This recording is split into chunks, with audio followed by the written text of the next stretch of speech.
The rain came straight down that night, the kind that sounds louder on a metal awning than it actually is.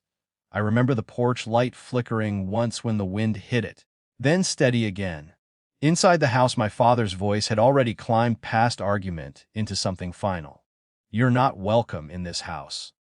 The words landed flat, like he'd rehearsed them in the mirror. My brother stood at the top of the stairs, saying nothing. Arms crossed, the same posture he used whenever he knew he'd already won.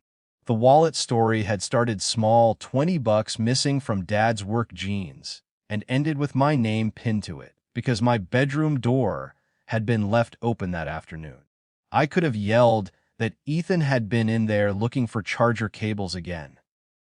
I could have pointed out the 20 was still folded in his hoodie pocket. I'd seen the corner of the bill when he shrugged earlier, but the second Dad turned red, I felt the air leave the room. Words stopped mattering. I just picked up my backpack, the one I'd already half packed for school the next day, and walked out.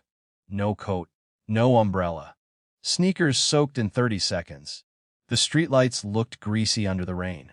I walked until the cold stopped registering as pain and became only rhythm. Left foot, right foot, breath fogging, repeat. I ended up at the old elementary school playground because it was the only place still lit after midnight. Sat on the wet merry-go-round until a security truck rolled by and the driver asked if I was okay. I lied and said yes. He left. I stayed until dawn. The first night was a friend's basement couch. Second was the same couch because his mom hadn't noticed yet. Third night, the school counselor called my home number. Got no answer, then called my cell. I told her the short version. She didn't ask many questions, just said, "Come to my office first thing." By the end of that day, I was sleeping in her spare bedroom with strict instructions not to disappear again. She made rules about school attendance and texted me good morning reminders. It felt like being supervised rather than rescued, which was fine. I didn't want rescuing. I wanted continuity.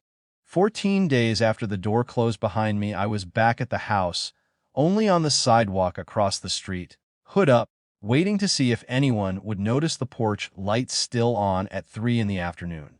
No one did. I left again. The moment happened on a Saturday. I wasn't there for it. Mom told me pieces later, never all at once. Dad had 2 of his bowling buddies over. They were in the kitchen, bottles sweating on the table, talking the way men do when they think the story belongs to them. Dad got to the part about me. Kid thought he could mouth off, so I gave him the sidewalk special. He laughed, low at first, then louder when the others joined in. The laugh had a practiced shape, like he'd already told it twice that week. Mom came in from the laundry room, carrying a basket of folded towels. She didn't drop anything, didn't speak. She simply set the basket on the counter and stood in the doorway, arms loose at her sides, face calm in the way that makes other people suddenly remember they have somewhere else to be. One of the friends saw her first. His laugh died mid-breath. The second friend followed. Dad kept going for maybe 3 more seconds before the room temperature changed. He turned. Saw her standing there. The bottle stayed halfway to his mouth. She didn't raise her voice. Didn't need to. She said only, "Finish your story, Paul." Then she waited. He didn't finish. The friends mumbled excuses about early shifts and left within minutes. Dad sat at the table alone after that.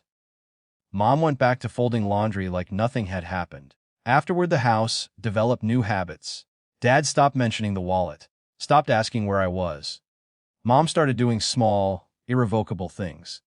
She renewed my school lunch account without asking him. She added my name back to the car insurance without discussion. She began keeping the checkbook in her purse instead of the kitchen drawer. When Dad reached for it one evening, she simply said, "I've got it," and he let go. She never yelled at him, never demanded an apology on my behalf. She didn't have to.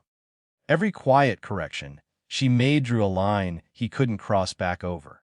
I tested the distance. Stayed away another week, then 2.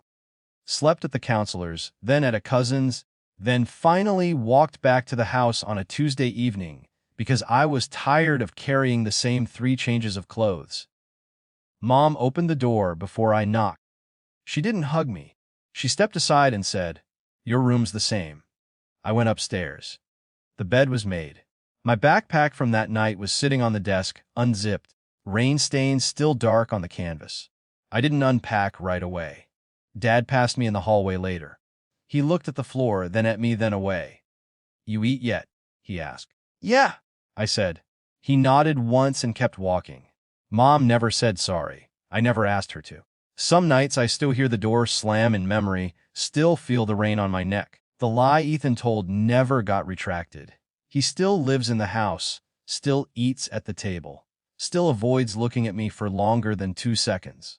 Nothing dramatic happened to him. Nothing dramatic had to. But the house feels narrower now. Dad speaks less in rooms Mom is in. When he laughs, it's shorter, careful. Mom moves through the space like someone who finally remembered she owns the deed.